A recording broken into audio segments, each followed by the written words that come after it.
നമസ്കാരം. Irregular mind പോഡ്കാസ്റ്റിൻ്റെ മറ്റൊരു എപ്പിസോഡിലേക്ക് വീണ്ടും സ്വാഗതം. ഇത് ധർമ്മരാജ സീരീസിലെ 19ാമത് അധ്യായം. കഥ പറയുന്നത് സന്തോഷ്. യുവരാജാവും ഹരിപഞ്ചാൻ എന്ന യോഗീശ്വരനുമായുള്ള ബന്ധം എന്തു തന്നെ ആയാലും ഹരികഥാ കാലക്ഷേപത്തിന് രാജകൊട്ടാരത്തിൽ അവസരം കൊടുത്തത് ആപൽക്കരമായിപ്പോയി. കേശവൻ കുഞ്ഞിനെ അപഹരിച്ചു എന്ന ആരോപണം ഉണ്ടായപ്പോൾ കോപാവേശത്തോടെ മഹാരാജാവിനെ സമീപിച്ച യോഗീശ്വരനെ സാന്ത്വനപ്പെടുത്താൻ മഹാരാജാവ് ശ്രമിച്ചു. സ്വാമിയുടെ കൈകൾ ഗ്രഹിക്കുന്നതിന് മുമ്പോട്ടടുത്ത രാജാവിന്റെ സ്പർശം ഒഴിവാക്കാൻ പിന്നോട്ട് മാറിക്കളഞ്ഞ യോഗിയുടെ പ്രവൃത്തി മഹാരാജാവിനെ സംശയാലുവാക്കി. കേശവപിള്ളയുടെ നിഗമനത്തെ അദ്ദേഹം ശരിവെച്ചു. ധർമ്മലോപമുണ്ടാകാതെ, ആഭ്യന്തര പ്രക്ഷോഭങ്ങളൊന്നും ഉണ്ടാകാതെ യോഗീശ്വരന്റെ നീക്കങ്ങളെ വിഫലമാക്കാൻ നയജ്ഞനായ തിരുമേനി തീരുമാനിച്ചു. അതുകൊണ്ടാണ് സ്വാമികളെ സമീപത്തിരുത്തി ആധ്യാത്മികവും ലൗകികവും രാഷ്ട്രീയവുമായ വിഷയങ്ങളെക്കുറിച്ച് അദ്ദേഹവുമായി ചർച്ച ചെയ്തതും അഭിപ്രായങ്ങൾ ആരാഞ്ഞതും. മഹാരാജാവിൻ്റെ കണ്ണുകൾക്ക് കാട്ടുപൂച്ചയുടെ സൂക്ഷ്മതയുണ്ടായിരുന്നെങ്കിൽ കഴുകൻ്റെ കണ്ണുകളായിരുന്നു സ്വാമികളുടേത്. മഹാരാജാവിൻ്റെ സൗജന്യ ബുദ്ധിയെയും തൻ്റെ നേർക്കുള്ള ആദരവിനെയും ചൂഷണം ചെയ്ത് തൻ്റെ ലക്ഷ്യം സാധിക്കണം എന്ന് സ്വാമികൾ തീർച്ചയാക്കി. ഇതേ ലക്ഷ്യത്തോടെ നന്ദിയെ തുണ്ണിത്താനെ വശത്താക്കാൻ നോക്കിയിട്ട് പരാജയപ്പെടുകയാണ് ഉണ്ടായത്. കഴക്കൂട്ടത്ത് തറവാട്ടിലെ വമ്പിച്ച നിധിയിരുപ്പിൻ്റെ സൂക്ഷിപ്പുകാരിയായ മന്ത്രക്കൂട്ടത്ത് താമസിക്കുന്ന വൃദ്ധയെ പ്രീണിപ്പിച്ചാൽ അത് കൊള്ളയടിക്കാമെന്ന് വിചാരിച്ചു. അതിനായി കുപ്പശാരെ ആശ്രമത്തിലേക്ക് വിളിച്ചു വരുത്തി. പുത്രനായ ഭൈരവനെ മന്ത്രക്കൂടത്ത് ഭവനത്തിൻ്റെ രക്ഷയ്ക്കായി നിർത്തി കുപ്പശാർ യോഗിവാടത്തിലെത്തി. ഭൈരവൻ ഉഗ്രപഞ്ചാനന സ്വാമികളുടെ ഭൃത്യനാണല്ലോ. കുപ്പശാരെ മെരുക്കിയെടുക്കാതെ തൻ്റെ ഉദ്ദേശം നടക്കുകയില്ല എന്ന് സ്വാമികൾക്കറിയാമായിരുന്നു. പക്ഷേ വിചാരിച്ച പോലെ സംഗതി എളുപ്പമല്ലായിരുന്നു. സ്വാമികളുടെ ലക്ഷ്യം അധാർമികമാണെന്ന് കുപ്പശാർ വാദിച്ചു. 8 വീടരുടെ കാലം മുതൽ നടത്തിപ്പോന്ന രാജ്യദ്രോഹങ്ങളെ എടുത്തുകാട്ടി ഇനിയും അതിന് മുതിരുന്നത് ബുദ്ധിയല്ല എന്ന് വാദിച്ചു. ഗുരുജനത്തിന്റെ സ്ഥാനത്ത് നിന്നുകൊണ്ട് യോഗികളെ ശ്രമത്തിൽ നിന്ന് പിന്തിരിയാൻ ശാസിക്കുകയും ചെയ്തു. തന്നോട് അനുകൂല നിലപാട് സ്വീകരിക്കാത്ത കുപ്പശാരോട് കഠിനമായ വെറുപ്പുണ്ടായ യോഗി അയാളെ അവിടെ നിന്ന് ഇറക്കിവിട്ടു. യോഗീശ്വരന്റെ പിതാവായ കുട്ടിക്കോന്തിശന്റെ സന്തത സഹചാരിയായിരുന്നു കുപ്പശാർ. ആ നിലയ്ക്കാണ് യോഗിയെ ശാസിച്ചത്. സ്വന്തം പിതാവിന്റെ നാമത്തിലാണ് യോഗീശ്വരൻ കുപ്പശാരോട് സഹായത്തിന് ആവശ്യപ്പെട്ടത്. അതിന് സമ്മതിക്കാത്ത കുപ്പശാരെ കൊല്ലാനും മടിക്കില്ല എന്ന രീതിയിൽ യോഗീശ്വരൻ ഭീഷണിപ്പെടുത്തി. യജമാനത്തിയായ വൃദ്ധയിൽ നിന്ന് അവസാനത്തെ ഇറ്റ് വെള്ളം വാങ്ങിക്കുടിച്ച് ലോകവാസം വിടണം എന്നായിരുന്നു കുപ്പശാരുടെ അന്ത്യാഭിലാഷം. 3 പന്തീരാണ്ടുകാലം നാടും വീടും വിട്ട് കഷ്ടതകൾ ധാരാളം അനുഭവിച്ച് സ്വന്തം ജീവിതത്തെ ത്യജിച്ച് വൃദ്ധയ്ക്കൊപ്പം സഞ്ചരിച്ചു. ഇനിയെങ്കിലും സ്വൈരമായി കഴിഞ്ഞുകൂടി മരിക്കണം എന്നായിരുന്നു അയാളുടെ മോഹം. യോഗീശ്വരന്റെ ആജ്ഞ കേട്ട് ആ സാധു കരഞ്ഞുപോയി. താൻ ജനിച്ച സമയത്തെയും കാലത്തെയും സ്വയം ശപിച്ചു. കഴുകന്മാർ ശവത്തെ തന്നെ ആഗ്രഹിക്കുന്നു, അതിന് വിധിയെ പഴിക്കുകയല്ലാതെ നിവൃത്തിയില്ല എന്നയാൾ പറഞ്ഞു. കോപം കൊണ്ട് കത്തിജ്വലിച്ച യോഗീശ്വരൻ മിശ്രഭാഷയിൽ അട്ടഹസിച്ചു. രാജ്യവും വീടും സകലതും വെടിഞ്ഞ് പല നാട്ടിലും ഭിക്ഷുവിനെ പോലെ അലഞ്ഞ് നരസിംഹത്തിന് തുല്യലെങ്കിലും പട്ടിക്കും കുറുക്കനും പോലും അടിമയായി താരുണ്യവും യൗവനവും പുരുഷത്വവും വ്യർത്ഥമാക്കി. എന്തിന്? ഗുരുവിന്റെ ആജ്ഞയെ നടപ്പാക്കുന്നതിന് വേണ്ടി. തീരാറായ ഭൃത്യൻ, നീ വൃദ്ധന്മാരുടെ സഹജമായ കടുംപിടുത്തം കൊണ്ട് ഗുരുവായ അച്ഛൻ്റെ ആജ്ഞയെ നടത്താൻ എന്നെ അനുവദിക്കുന്നില്ല. പരദേവതയാണ്, അച്ഛനാണ് നിന്നെയും നിന്റെ യജമാനത്തെയും സുന്ദരി കൊച്ചുമകളെയും എൻ്റെ മനസ്സിൽ നിന്ന് ഈ ക്ഷണം ഉപേക്ഷിച്ചിരിക്കുന്നു. നിങ്ങൾ സൂക്ഷിക്കുന്ന നിധി എന്നോടൊപ്പം ചേരണം. നിങ്ങൾ സകലതും നശിച്ച് തെണ്ടി തിരിയട്ടെ, മരിച്ച് അനാഥപ്രേതങ്ങളായി തീരട്ടെ. ഏതാണ്ട് ഇങ്ങനെ ആക്രോശിച്ച യോഗീശ്വരന്റെ ആശയത്തെ പൂർണ്ണമായി ഉൾക്കൊള്ളാനായില്ലെങ്കിലും ഒരു ഭൃത്യൻ എന്ന നിലയിൽ ചെയ്യാനുള്ളത് താൻ ഭംഗിയായി ചെയ്തു എന്ന് സമാധാനിച്ച് ഒഴുകിയ കണ്ണീരൊപ്പി. എല്ലാം വിധി. ഇപ്പോൾ തന്നെ മരിക്കാൻ സാധിച്ചാൽ അത്രയും നന്ന്. യോഗീശ്വരന്റെ കൽപ്പന എന്തായാലും ചെയ്യാമെന്ന് സത്യം ചെയ്ത് കുപ്പശാർ അവിടെ നിന്നുപോയി. എന്നാൽ വിധി അനുവദിച്ചില്ല. യോഗീശ്വരന്റെ ചുവട് രണ്ടാമതും പിഴച്ചു. കുപ്പശാർ വെളിയിലേക്ക് പോയപ്പോൾ ഉമ്മിണിപ്പിള്ള പ്രവേശിച്ചു. കേശവൻ കുഞ്ഞ് അപ്രത്യക്ഷനായപ്പോൾ മുതൽ മീനാക്ഷിക്ക് വേണ്ടി യോഗീശ്വരനെ നിരന്തരം അലട്ടിക്കൊണ്ടിരിക്കുകയായിരുന്നു അയാൾ.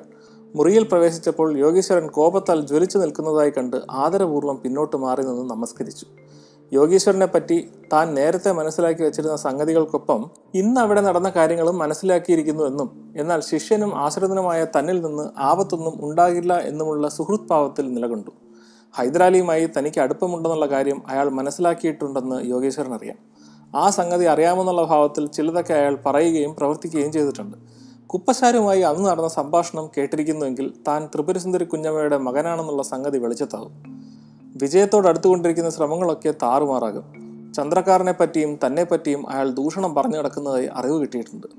മീനാക്ഷിയെ വിവാഹം കഴിച്ചു കൊടുക്കാൻ യോഗീശ്വരൻ വിചാരിച്ചാൽ നടക്കും എന്ന ഭാവത്തിൽ സമീപിച്ചിരിക്കുന്നത് താനും ആ കുട്ടിയുമായുള്ള ബന്ധം അറിയാവുന്നത് കൊണ്ടാണോ എന്ന് സ്വാമി സംശയിച്ചു. ഏതായാലും കുപ്പശാരുമായി ഉണ്ടായ സംഭാഷണത്തിൽ നിന്ന് എന്തെല്ലാം ഉമ്മിണിപ്പിള്ളയ്ക്ക് മനസ്സിലായിരിക്കുന്നു എന്നറിയാൻ ഒരു ശ്രമം നടത്തിക്കളയാം എന്ന് വെച്ചു. എന്താ വരവിൻ്റെ ഉദ്ദേശം എന്ന് ചോദിച്ചു സ്വാമി. കുറേ ദിവസം മുമ്പ് മൂടിക്കെട്ടിയ മേനാവിൽ വന്നതാരെന്ന് മനസ്സിലായി എന്നയാൾ സ്വാമിയോട് പറഞ്ഞു. അത് സഹോദരൻ ശാന്ത ഹരിപഞ്ചാനനായിരുന്നു. ആ ക്ഷണം ഉമ്മിണിപ്പിള്ളിയെ കൊന്നുകളയാനാണ് സ്വാമിക്ക് തോന്നിയത്. പക്ഷേ അത് കുഴപ്പമുണ്ടാക്കും എന്നറിയാമായിരുന്നുകൊണ്ട് ശാന്തനായി ചോദിച്ചു, ആരാ വന്നതെന്ന്. പൊന്നു സ്വാമി തിരുവടികളുടെ ഗുരുസ്വാമി സന്നിധിയിൽ നിന്ന്.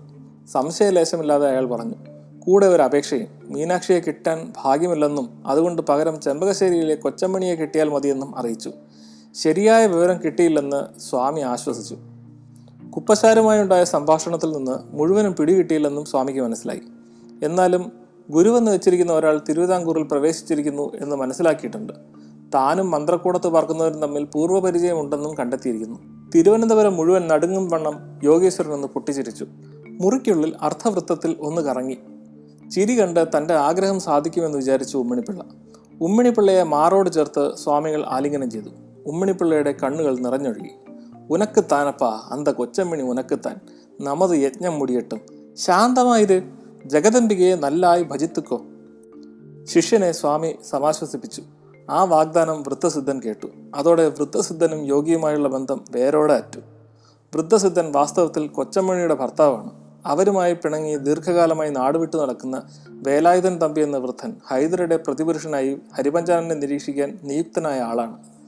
പടകശാലയിൽ ഉമ്മിണിപ്പിള്ള കേശവപിള്ളയ്ക്ക് വലിയ ശല്യമായിരുന്നു. അണ്ണാവയ്യന്റെ കൊലപാതകം തുടങ്ങി നിരവധി ദുരാരോപണങ്ങൾ പ്രചരിപ്പിച്ചു. സംഘം ചേർന്ന് കേശവപിള്ളയെ ആക്ഷേപിച്ചിട്ടും കഴിവതും ക്ഷമിച്ചു കഴിയുകയായിരുന്നു കേശവപിള്ള. മഹാരാജാവിൻ്റെ നിർദ്ദേശാനുസരണം നന്ദിയെ തുണ്ണിത്താൻ വന്നുകണ്ട് ചില കാര്യങ്ങൾ കേശവപിള്ളയോട് ചർച്ച ചെയ്യുന്നത് കണ്ട് അദ്ദേഹത്തെയും ചേർത്ത് ചില വിടുവായ് മൊഴികൾ ഉമ്മിണിപ്പിള്ള തട്ടിവിട്ടു. എടുത്തു പറയാൻ മാത്രം കുടുംബമഹിമയോ ബന്ധുബലമോ ഇല്ലാതിരുന്ന കേശവപിള്ളയെ അക്കാര്യത്തിൻ്റെ പേരിൽ പരിഹസിച്ചു തുടങ്ങിയപ്പോൾ അയാളുടെ ക്ഷമ നശിച്ചു. അയാളും പ്രതികരിച്ചു. നിർഭാഗ്യവശാൽ ഉമ്മിണിപ്പിള്ളയുടെ നേരെയുള്ള ഭീഷണിയായി അത് പരിണമിച്ചു. അയാൾ ഉടൻ തന്നെ തൻ്റെ ജീവന് ഭീഷണി എന്ന് കാണിച്ച് ഒരു പരാതി എഴുതി തയ്യാറാക്കി എല്ലാവരെയും വായിച്ചു കേൾപ്പിച്ചു. പക്ഷേ അപ്പോഴേക്കും നടന്നതൊക്കെ ചാരന്മാർ രാജാവിനെ അറിയിച്ചു കഴിഞ്ഞിരുന്നു. ഉമ്മിണിപ്പിള്ള തൻ്റെ അഭയസ്ഥാനമായ യോഗീശ്വരവാടത്തിലെത്തി.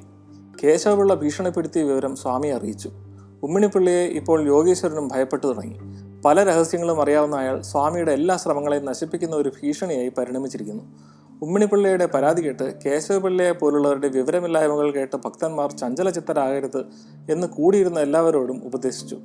ഉമ്മിണിപ്പിള്ള എഴുതിയിരിക്കുന്ന പരാതി വായിച്ച് നഷ്ടപ്പെട്ടു പോകരുത് എന്ന കരുതലോടെ ഒരു സ്ഥലത്തേക്ക് നിസാരമെന്ന ഭാവത്തിൽ വലിച്ചെറിഞ്ഞു. ഭക്തന്മാരെ ഉപദേശങ്ങൾ കൊടുത്ത് പിരിച്ചയച്ചു. യോഗിയും ഉമ്മിണിപ്പിള്ളയും മാത്രം ശേഷിച്ചു. തൻ്റെ കൂടെ ശത്രുചാരൻ കടന്നുകൂടിയിരിക്കുന്നു എന്ന് സ്വാമി പറഞ്ഞു. അവൻ യജ്ഞനിർവഹണത്തിന് തടസ്സമാകുമോ?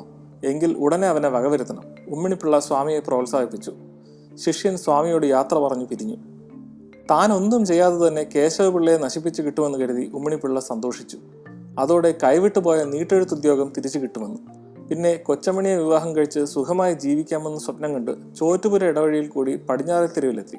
ഉണ്ണിത്താനെ കാണുന്നതിനായി പുറപ്പെട്ട കേശവപിള്ള ഉമ്മിണിപ്പിള്ളയെ വഴിക്ക് കണ്ടുമുട്ടി. യോഗീശ്വരന്റെ പിൻബലം കണ്ടുകൊണ്ട് ഉമ്മിണിപ്പിള്ള കേശവപിള്ളയുമായി വീണ്ടും ഏറ്റുമുട്ടി. കേശവപിള്ള മിണ്ടാതെ തിരിഞ്ഞു നിന്നു. ഉമ്മിണിപ്പിള്ള പോരിനെ വിളിച്ചു. കൈവയ്ക്കാൻ ഭാവമുണ്ടെങ്കിൽ അതും മുൻപ് പറഞ്ഞതും കഴിക്കൂ. നല്ല ഇരുട്ട്, ആകാശം പോലും സാക്ഷിയില്ല. ഇന്നൊന്നിനും ഭാവമില്ല, നടക്കണം. ഞാൻ തിരിച്ചു പോവുകയാണ്, ശാന്തനായി കേശവപിള്ള പറഞ്ഞു. തൻ്റെ അപ്പൻ്റെ വഴിയല്ലത് എന്ന് പറഞ്ഞ് കേശവപിള്ളയെ പിടിക്കാനായി ഉമ്മിണിപ്പിള്ള അടുത്തു. അയാളുടെ പുറം കഴുത്തിന് പിടിച്ചു മുമ്പോട്ട് തള്ളി. അവിചാരിതമായി ഉണ്ടായ ആക്രമണത്തിൽ രോഷാകുലനായ കേശവപിള്ള ഉമ്മിണിപ്പിള്ളയുടെ കരണക്കുറ്റി നോക്കി ഒന്ന് കൊടുത്തു. ഉമ്മിണിപ്പിള്ള നക്ഷത്രം എണ്ണിപ്പോയി. അയാൾ തെരുവിൽ വീണു. അപ്പോൾ ഒരു കാട്ടാളരൂപൻ കേശവപിള്ളയെ കൊല്ലുന്നതിനായി ചാടി വീണു. ആജാനുബാഹുവായ ആ സത്വത്തിൻ്റെ മുൻപിൽ കേശവപിള്ള ഒന്നുമല്ലായിരുന്നു. അതിൻ്റെ കൈ കേശവപിള്ളയുടെ മേൽ പതിച്ചിരുന്നുവെങ്കിൽ ഭാവിയിൽ രാജാ കേശവദാസൻ എന്നൊരാളുണ്ടാകുമായിരുന്നില്ല. ശ്രീ പത്മനാഭ പ്രസാദത്താൽ എന്ന പോലെ മറ്റൊരു ഭീമാകാരൻ അപ്പോൾ എവിടെ നിന്നോ ചാടി വീണ് കേശവപിള്ളയുടെ നേർക്ക് ചാടിയ കാട്ടാളമല്ലൻ്റെ ഉയർത്തിയ കൈ കടന്നു പിടിച്ചു. അതിനിടയിൽ ഉമ്മിണിപ്പിള്ള ചാടി എഴുന്നേറ്റ് കേശവപിള്ളയുമായി മൽപ്പിടുത്തമായി. ആ വഴിക്ക് അപ്പോൾ വന്ന മാമാ വെങ്കടൻ ആ മൽപ്പിടുത്തം കണ്ട് രസിച്ചു. അദ്ദേഹം ഉണ്ണിത്താൻ്റെ വീട്ടിൽ നിന്ന് മടങ്ങുന്ന വഴിയായിരുന്നു. കയ്യിൽ പിടിച്ചതായിരുന്നു കാട്ടാളരൂപൻ ഇരുട്ടിൽ സൂക്ഷിച്ചു നോക്കിയപ്പോൾ ആളിനെ തിരിച്ചറിഞ്ഞു. ഹിന്ദുസ്ഥാനിയിൽ കൈവിടണമേ എന്ന് യാചിച്ചു. കൈവിട്ടു. കേശവപിള്ളയുടെ അടികൊണ്ട് ഉമ്മിണിപ്പിള്ള ഓടയിൽ കിടക്കുകയായിരുന്നു. അപ്പോൾ കാട്ടാള വേഷക്കാരൻ ഉമ്മിണിപ്പിള്ളയെയും കേശവപിള്ളയെയും ശാസിച്ചു. കേശവപിള്ളയുടെ അടിയേറ്റ് കിടന്ന ഉമ്മിണിപ്പിള്ള മരിച്ചു എന്ന് കരുതി മാമാ വെങ്കടൻ കേശവപിള്ളയെ ബലമായി പിടിച്ചുകൊണ്ടുപോയി. വാസ്തവത്തിൽ എഴുന്നേറ്റാൽ കേശവപിള്ള വീണ്ടും തല്ലിയെങ്കിലോ എന്ന് വിചാരിച്ച് ചത്തതുപോലെ കിടക്കുകയായിരുന്നു അയാൾ. ആ രണ്ടുപേർ ആരാണെന്ന് കേശവപിള്ള അത്ഭുതപ്പെട്ടു. വീണ് കിടന്ന ഉമ്മിണിപ്പിള്ളയെ കാട്ടാള സ്വരൂപൻ സമീപിച്ചു. അയാൾക്ക് മുമ്പേ മറ്റേയാൾ ഉമ്മിണിപ്പിള്ളയെ പിടിച്ചെഴുന്നേൽപ്പിച്ചു. അയാളുടെ വളഞ്ഞിരുന്ന നാസികയെ തടവി ശരിയാക്കി. എന്തപ്പനെ, എന്ത് ചെയ്യുന്നു? നിന്റെ ഭാഗ്യം കൊണ്ട് ഞാനിവിടെ എത്തി, അല്ലെങ്കിൽ കൊന്നുപോയേനെ, കാട്ടാളരൂപൻ പറഞ്ഞു. എന്നിട്ട് ഭീമാകാരനായ മറ്റേ ആൾക്ക് തടയുവാൻ സാധിക്കുന്നതിന് മുൻപ് കാട്ടാളരൂപൻ ഉമ്മിണിപ്പിള്ളയുടെ മുതുക തന്ന് തലോടി. അത് കണ്ട് അയാളെ പിടിച്ചിരുന്ന ഭീമാകാരൻ സ്വയം തലയ്ക്ക് തല്ലി അവിടെ നിന്ന് പറന്നുപോയി. തലോടിയപ്പോൾ അയ്യോ എന്ന് തിരുവനന്തപുരം മുഴുവൻ കേൾക്കത്തക്ക വിധം ഉമ്മിണിപ്പിള്ള ഒന്ന് അലറി. ഒന്നുമില്ല, അകത്തൊരെരിച്ചിൽ, അത്രയേ ഉള്ളൂ എന്ന് പറഞ്ഞ് ഉമ്മിണിപ്പിള്ള തൻ്റെ സഹായിയെ ആശ്വസിപ്പിച്ചു. ഉമ്മിണിപ്പിള്ള വേച്ച് നടന്നു. തൻ്റെ ഭീരുത്വത്തെയും ബലഹീനതയും കുറിച്ച് ലജ്ജിച്ച് സഹായിയോട് യാത്ര പറഞ്ഞ് വടക്കോട്ട് നടന്നു. കുറച്ചു ദൂരം ചെന്നപ്പോൾ അയാളുടെ കൈകാലുകൾ അനങ്ങാതായി. ദാഹം വർദ്ധിച്ചു. സ്ഥലകാലബോധം ക്രമേണ കുറഞ്ഞു വന്നു. ഒരു പ്രകാരം നടന്ന് ശ്രീപത്മനാഭസ്വാമി ക്ഷേത്രത്തിൻ്റെ പടിഞ്ഞാറുള്ള നാൽക്കവലയിലെത്തി. കണ്ണിൽ ഇരുട്ട് കയറി. വയറ്റിലെ ആന്തൽ ശരീരം മുഴുവൻ വ്യാപിച്ചു. സ്വന്തം ഗുരുവായ ഹരിപഞ്ചാനന്ദനെ യോഗീശ്വരനാൽ തന്നെ തനിക്ക് മരണം ദാനം ചെയ്യപ്പെട്ടു എന്ന തോന്നൽ അയാൾക്കുണ്ടായി. ശ്രീപത്മനാഭനെ ഉറക്കെ വിളിച്ചുകൊണ്ട് ഉമ്മിണിപ്പിള്ള സാഷ്ടാംഗ പ്രണാമം ചെയ്തു. ആരായിരിക്കും ആ രണ്ട് ഭീകരരൂപികൾ? ഉമ്മിണിപ്പിള്ളയ്ക്ക് എന്തായിരിക്കും ശരിക്കും സംഭവിച്ചത്? ഇനി ഇതിൻ്റെ പേരിൽ കേശവപിള്ള എന്തൊക്കെ അനുഭവിക്കേണ്ടി വരും? അതെല്ലാം വരുന്ന എപ്പിസോഡുകളിൽ കേൾക്കാം. അതുവരെ stay tuned and stay safe. By.